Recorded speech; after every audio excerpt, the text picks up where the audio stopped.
Welcome to the NTN Nightly. I'm Nisha Charles. This edition's top stories.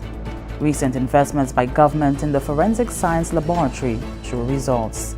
St. Lucia is crowned the world's leading honeymoon destination for the 11th time. The Department of Health and Wellness to facilitate research in controlling mosquito-borne diseases. All that plus the latest in youth development, sports, and the NTN Nouvelle en Creole.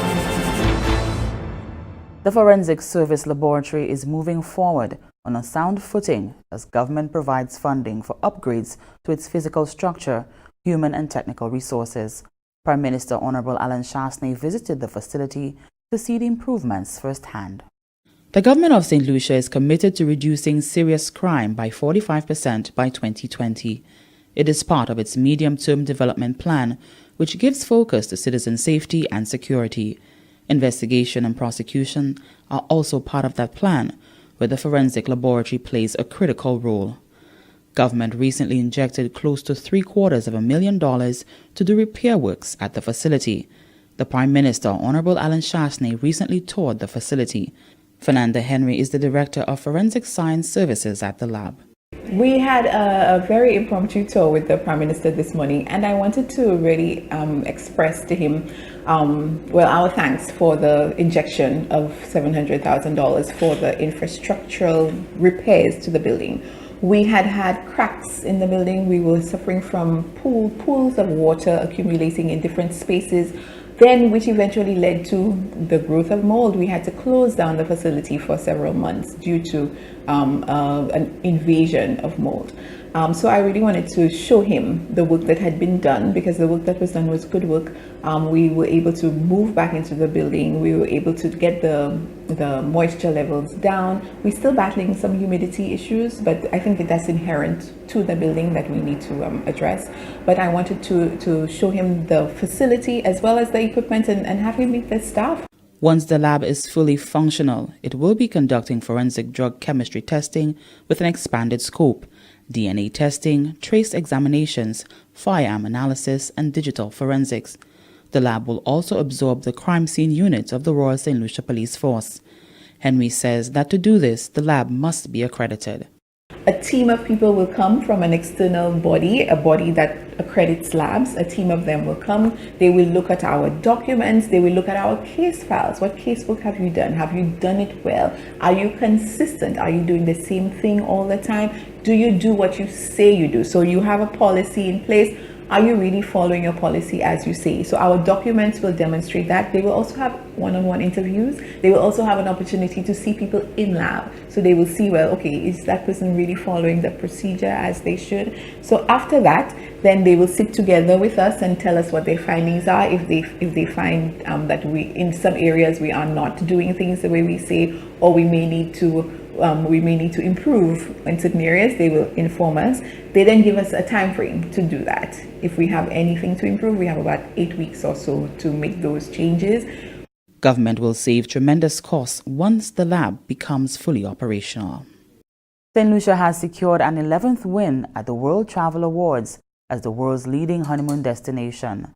The announcement was made Friday as the St. Lucia Tourism Authority unveiled a new marketing campaign. More from Janelle Norville. And the award for world's leading honeymoon destination goes to the Helen of the West, St. Lucia. St. Lucia has been adjudged winner of the prestigious title of world's leading honeymoon destination, a highly coveted industry accolade for a record 11th time. The announcement was made on November 28 at the 26th annual gala ceremony of the World Travel Awards in Oman. St. Lucia won amidst a crowded group of renowned honeymoon hotspots the world over. Minister for Tourism, Information and Broadcasting, Culture and Creative Industries, Honorable Dominic Fading, indicated that once again St. Lucia secured its position as a world-leading destination in the area of romance. The minister noted that in addition to St. Lucia's beauty, the ambience of the resorts, what makes it stand out are the hospitality workers to whom he dedicated the award. A small country like ours, getting to be called the best in something in the world, it is pretty big. And so for me, I want to congratulate all of the tourism employees in St. Lucia. I want to salute them And I want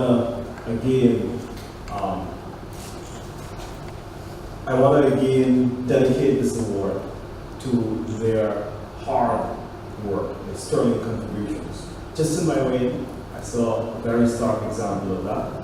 I was walking through, and as I reached the pool, there was a housekeeper waving in the most hospitable manner. I wouldn't recognize that, here's a guest, whether or not resident or resident, and she made it her business to ensure that, I saw her and that she was hospitable to me. And I think that kind of attitude, that kind of spirit is why we have won that award. Managing Director of Sandals Resort St. Lucia, Winston Anderson, congratulated all entities and stakeholders who made this award possible. Sandals too secured a number of awards, including World Leading All-Inclusive Resort for 24 years and World Leading Family All-Inclusive Resort for 22 years. St. Lucia is an island with endless possibilities, a place where the greatest love stories unfold, where romance, weddings and honeymoons continue to be a major niche market for the country. A market, according to Anderson, on which Sandals Resorts will be capitalizing fully. I can tell you that St. Lucia was one of the places at the heart of our recently launched aisle-to-aisle wedding promotion, which enjoyed and continues to enjoy heavy global marketing, a taste of what you're experiencing today. And so naturally, we're very, very proud to partner with the St. Lucia Tourism Authority. Destinations weddings are a major attraction for guests from all over the world. And therefore, I am sure that St. Lucia can expect a windfall from receiving this award again. Other 3 properties here in St. Lucia, we alone host over 1,000 weddings every year. So you can just imagine when you add all the other properties who I know host a number of weddings, how many weddings we had. But let's expand it a little more to say, by us again winning this award, what the opportunities lies ahead for Destination St. Lucia. In celebration of the record win, the St. Lucia Tourism Authority, SLTA, has launched an interactive social media competition that will see one lucky person winning a 5-night stay for 2 at a leading hotel on the island. Interested persons need to watch the SLTA's Instagram stories for the next 11 days and answer correctly 11 engaging questions about St. Lucia. The winner will be randomly selected on December 10, 2019 and must follow at Travel St. Lucia to qualify. General Manager of Cap Mizor Ross Stevenson echoed Anderson's sentiments. Fantastic opportunity we have in marketing this award and pushing St. Lucia even further and better. Cap Mizor was very fortunate in 2010 to be the home of The Bachelor, and that again really focused the attention of the world on St. Lucia as a romance and honeymoon destination. It's up to each and every one of us to keep on demanding more, creating more, and to really push all aspects of tourism in St. Lucia. In addition to winning the highly coveted award, St. Lucia was also nominated in 3 other categories, namely World's Leading Island Destination, World's Leading Wedding Destination, and World's Most Romantic Destination 2019. The World Travel Awards is voted for by travel and tourism professionals and consumers worldwide. For the Government Information Service, I am Janelle Norville. Come January 2020, holders of a St. Lucia driver's license will be able to apply online for a renewal. More in this report from Julita Peter. The contract signing for the implementation of the Digital Government Services Platform took place on November 23, 2019, between the Government of St. Lucia and consulting firm Crimson Logic, an e-government solutions provider that offers trade facilitation, e-judiciary, and e-citizen services. The Digital Government Services Platform will make it easier for citizens and visitors to digitally access government services. The new platform will automate 154 services across 13 agencies over a 3-year period. The establishment of this Digital Government Services Platform is a direct response to the gaps identified in the delivery of timely, efficient, and transparent government to citizen, and government to business services offered by the government of St. Lucia. Through this project, we will transform the way agencies work collaboratively to engage and interact with businesses and citizens. We will also work to create and/or update all relevant legal, regulatory, and governance frameworks necessary to support this transformation. Phase 1 of the project will focus heavily on transforming the transportation department and the services provided through this agency. Because can you imagine, prior to 2006 or 2008, when we opened the licensing office in Vieux-Fort, somebody from, let's say, Labrie or Auger would have to take a bus, come to Vieux-Fort, take a bus from Vieux-Fort, because these people would not drive up to pay their license. Then drive up, take a bus to Castries, from Castries to Union, just to pay a driver's license. And when they get there and they pay the driver's license, they would tell them at that time, come in a month for your driver's license. And sometimes they come at the end of the month and the license is still not ready. You see the time, the cost. So that is what needs to change. Some of the features of the platform would include online application for renewal of driver's license, in addition to e-payments for renewals and alerts and notification on the status of the application process via WhatsApp and email platforms. This is expected to significantly curb the long queues and inordinate delays experienced at the Transport Division. From the Department of the Public Service Communications Unit, Julita Peter reporting. The Department of Health and Wellness is expected to begin facilitating research aimed at controlling mosquito-borne diseases in St. Lucia. More in this report from Fennell Neptune. Efforts to strengthen surveillance of vector-borne diseases to ensure a safer St. Lucia is in progress as the Division of Environmental Health recently opened its first ever mosquito insectary at the Union Orchid Garden. Minister for Health and Wellness, Senator the Honorable Mary Isaac says the establishment of the mosquito insectary demonstrates the Department of Health and Wellness commitment to reduce mosquito breeding and vector-borne diseases. With the establishment of this insectary in a box, the Department of Health is hoping to strengthen its mosquito surveillance system through the establishment of a database of the mosquito species on island, as well as mapping out their location and using geographic information systems. This will enable the department to do the following: targets its interventions at the right locations in order to reduce mosquito-borne diseases, assess risk of vector-borne disease outbreaks, perform routine tests for insecticide resistance of both adult mosquitoes and larvae. The mosquito insectary was made possible through the financial support of the Pan American Health Organization, PAHO. PAHO Country Program Specialist for St. Lucia, Tessa Stroud, says her organization remains committed to working with the Department of Health and Wellness to protect St. Lucians from vector-borne diseases. PAHO has provided support to St. Lucia over the years in strengthening the capacity of vector control programs through the provision of training.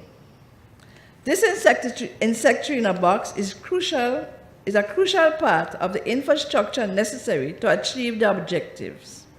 With further strengthening of St. Lucia's capacity to undertake surveillance, prevention and control activities towards preventing outbreaks of vector-borne diseases in the future.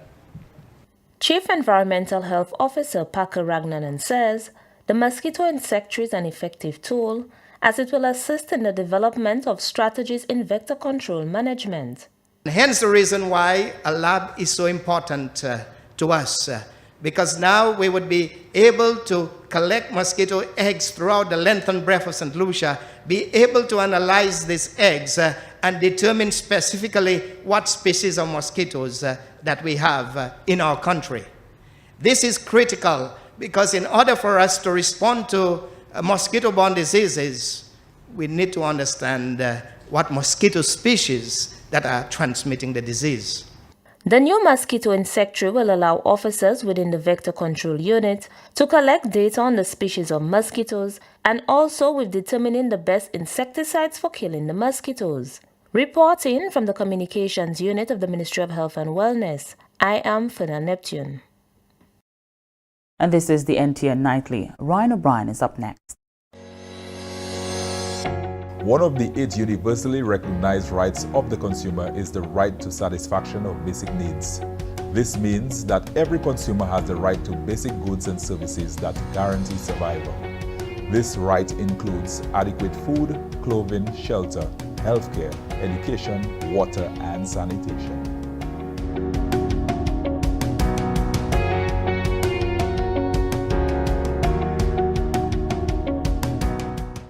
Welcome back. We join Ryan O'Brien for the latest happenings in youth development and sport. Welcome once again to your update from youth development and sports on the NTN Nightly News. I'm Ryan O'Brien. The 2019 Winlot Winner Islands Under-15 Cricket Tournament, set for next month, will now be played in St. Vincent and the Grenadines.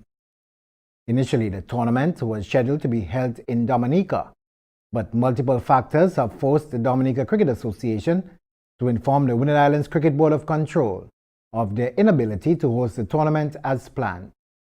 The tournament is usually hosted annually based on a rotation across the Winner Islands following receipt of an email from the Dominica Cricket Association which cited the upcoming general elections and unavailability of the National Stadium as the main factors for the suggested relocation.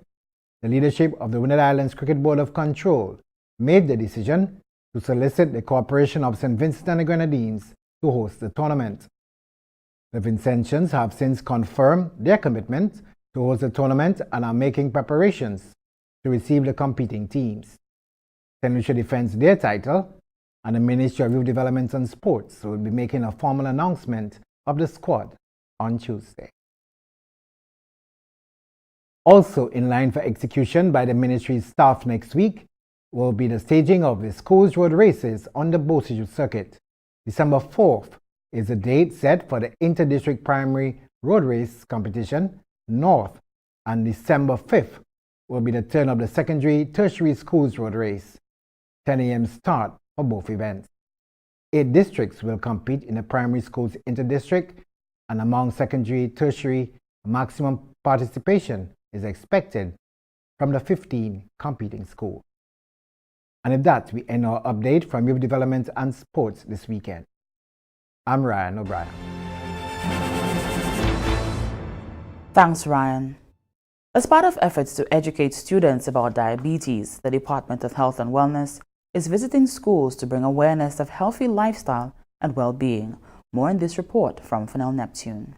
Students and teachers were granted the opportunity to receive valuable information about diabetes, physical activity, healthy eating and lifestyle as the Department of Health and Wellness hosted health activities at the schools. Family life educator Janelle Alexander Dupree says it is important that students learn about diabetes at an early age so that they will be empowered and feel confident in caring for themselves. As we know, we have many persons becoming diabetic, and even ones at a younger age. Before, it used to be where older persons would get the diabetes, but now we are having younger and younger persons developing the condition. And the only way that this can change is if they know what nutrition is all about, what diabetes is all about, and what sugar does to the body. Soccer fit instructor Michael Laporte says it is extremely important that students engage with physical fitness to ensure they are healthy. It was important with Soccer Fit, or for Soccer Fit to partner with the Ministry of Health, just to be able to get that sort of mentality into people, just to get them to physically move, which is what I do. I provide the sessions, and to get, especially for the kids, especially for the children, to get accustomed to the idea of movement, to get them used to moving, and that can be a part of their lives, not something extra that you have to add on, and that you can have fun. So you get into the movement, you get used to it, it's healthy for you, it's part of your lifestyle, and something you can enjoy doing. So hopefully they can carry that into their more formative years. Nutrition Officer Shalon Edward applauded the initiative and says it is necessary that they are proactive in ensuring that students eat healthy.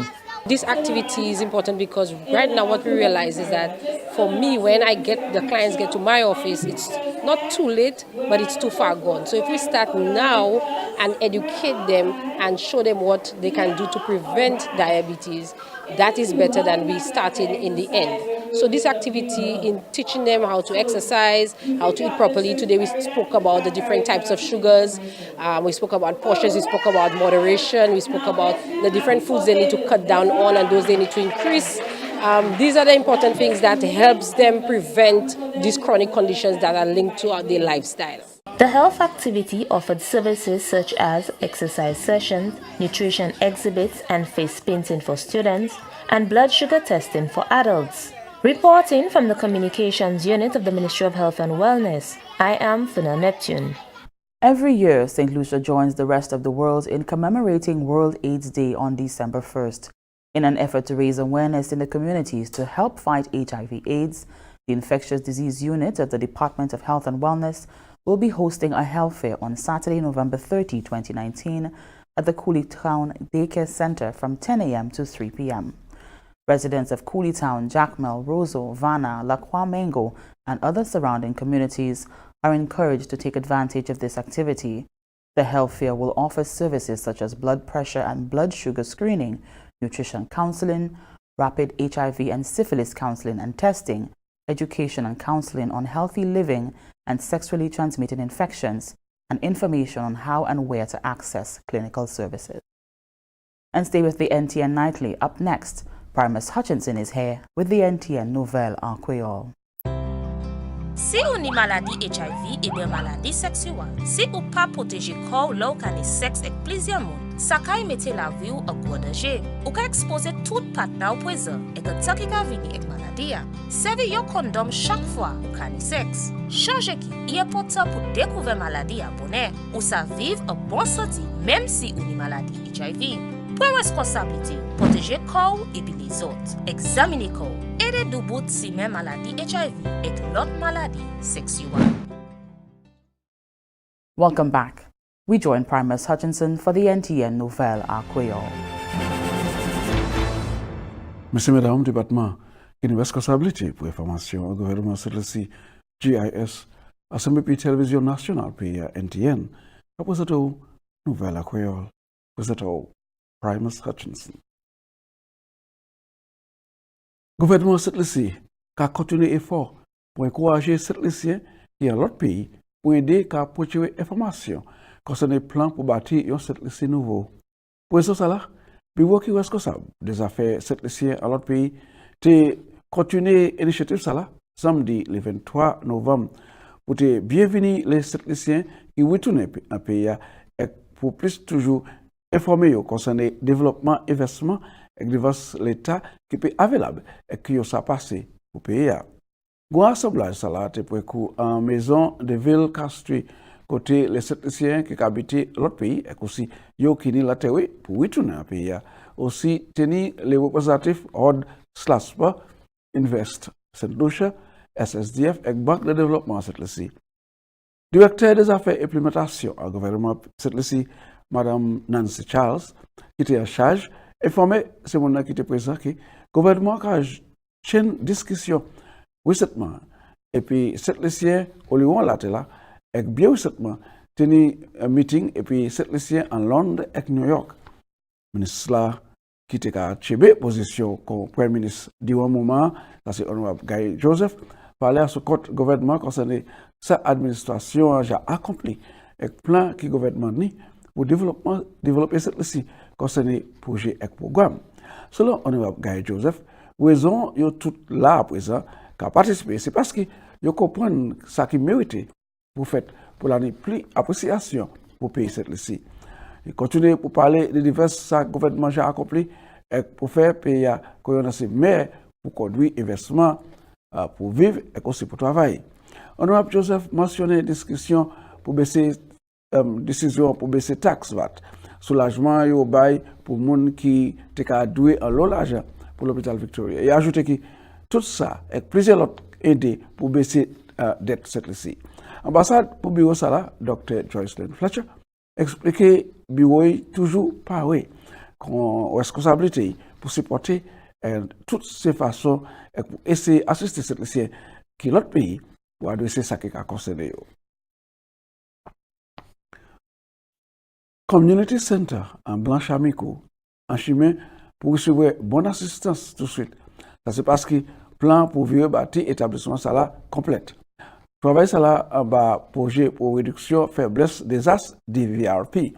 Community Center Blanche est bâti en l'année 1998 mais trouvé abandonné parce qu'il a des problèmes de ménagement et la situation était encore plus mauvaise après le cyclone Thomas en l'année 2010.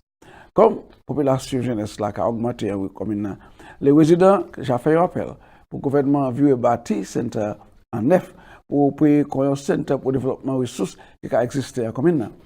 Centre Blanchard qui a bâti pour résister au mauvais temps et qui a aussi une facilité pour soutenir de l'eau, parce que de l'eau a pris parmi plusieurs autres services. Là aussi, il y a un service computer, une chambre de conférence, une chambre de bureau, une chambre pour musique, cuisine, une petite chambre pour préparer, vendre et aussi pour manger, place pour faire diverses activités, un stage, balcon parmi l'autre. Monsieur qui prépare le plan pour l'établissement de ça, Lester Arnold, dit que faciliter ça là, à Blanche-Amico, qui est plus soutenable et qui est plus facile pour les gens qui déshabitent. Aujourd'hui, nous avons entré en finissement conversation représentative pour Gozile, honorable Leonard Montout, concernant le développement en ces communes qui ont représenté. Honorable Montout a fait un appel pour le gouvernement considérer si quantité de projets qui sont nécessaires à ces communes qui ont représenté et ni espoir qui budget l'année prochaine, qui a embrassé presque tout type à tout ça qui est possible. So, dans un plan pour Gozile, nous avons travaillé sur le multiple Scott en Grand-Rivière. Nous avons regardé pour reconnaître mes lumières à ces côtes-là. Mon chien, Jani, mais nous avons mangé, parce qu'on sait quand on a passé, nous avons regardé. Fil mon chien, nous avons mis les lumières en l'air. Fil le Mauricie, nous avons essayé de mettre les lumières en l'air. Toutes ces bagages-là, moi, à vous deux, moi, j'ai fait à Bouezan avec 2021. Ok, monsieur le ministre, dernier mot sur la parole, nous venons pour constituer particulièrement. Eh bien, moi, je voulais dire que j'ai constituency, nous. Constituency, moi, côté qui, nous avons une constituency. Nous avons une constituency qui a fait une grande contribution pour le développement Saint-Lucie, pour l'économie Saint-Lucie. Mais nous n'avons pas tout ça nous besoin. Nous travaillons à un plan pour le développement, pour continuer le développement pour Gozile. Moi, je travaille puis j'en place là pour voir qui ça fait. Moi, je demande pour tolérance, moi, je demande pour patience, moi, je demande pour assistance et coopération pour faire assurer qui ça fait. Parce que même les où qu'a fait dans ces bagages là qui porter développement, ça qui porter un petit gênement de l'air. Par exemple, chimie. De l'air, c'est dans ces chimie nous faisons en concrète. Ça veut dire des jours quand nous pas moto à distance et marcher. Nous avons besoin de coopération, c'est mon. Pas de drive en l'air, là où ça il peut comparer. Bagaille comme ça. Là, nous mettons bagaille en place, comme un parc, comme un ICT Center, qui est moins déjà fait en constituency, avec mon détruit. Ça, c'est encore cher. Il a pour service et assistance, même et citoyens communs. Pour Adam, ces citoyens, trouver, ne pas avoir rien pour faire, passer pour détruire ces bagailles là. Donc ça c'est encore cher et ça fait beaucoup la peine. Mais nous allons mettre les bagages en place parce qu'il y a fait dans le parc Gozile 2 fois. Nous allons mettre les bagages en place côté nous allons mettre CCTV caméra pour s'il fait encore nous allons savoir qui monde qui fait. Et premièrement si nous savons qui monde fait, nous allons faire mon payer. So moi demander pour assistance coopération et comprendre Jean constituency moi et moi voulais faire assurer que même si vous pas attendre moi qu'à battre l'estomac moi toute les même si vous pas attendre moi qu'à bavarder toute longue journée moi quand travaille en l'intérieur moi quand travaille pour gagner une constituency avec développement avec propre constituency. Avec monsieur mesdames ça c'est tout à ce programme aujourd'hui moi quand remercier en pile pour qu'a goûter moi quand invite encore pour jouer puis moi encore les moi quand présenter l'autre nouvelle à quoi. Je vous souhaite tout le monde un bon finissement de semaine et que ça c'est là pour moi vie pour cette Michel. Merci Opil Primus. And here's a look at what's happening to us weather-wise. Partly cloudy skies becoming cloudy at times with some scattered showers mainly over the Windward Islands. A tropical wave in the vicinity of the Windward Islands will bring cloudiness and some showers over the islands during the next 24 hours. Tropical cyclone formation is not expected over the tropical Atlantic during the next 5 days. The seas slight with waves 2 to 4 feet or 0.6 to 1.2 meters. The sun will rise Saturday at 6:11 a.m. And that brings us to the end of the NTN Nightly. Join us next time at 7 p.m. with a repeat at 7 a.m. You can also catch up with us anytime on the St. Lucia Government Facebook page or YouTube channel. I'm Nisha Charles.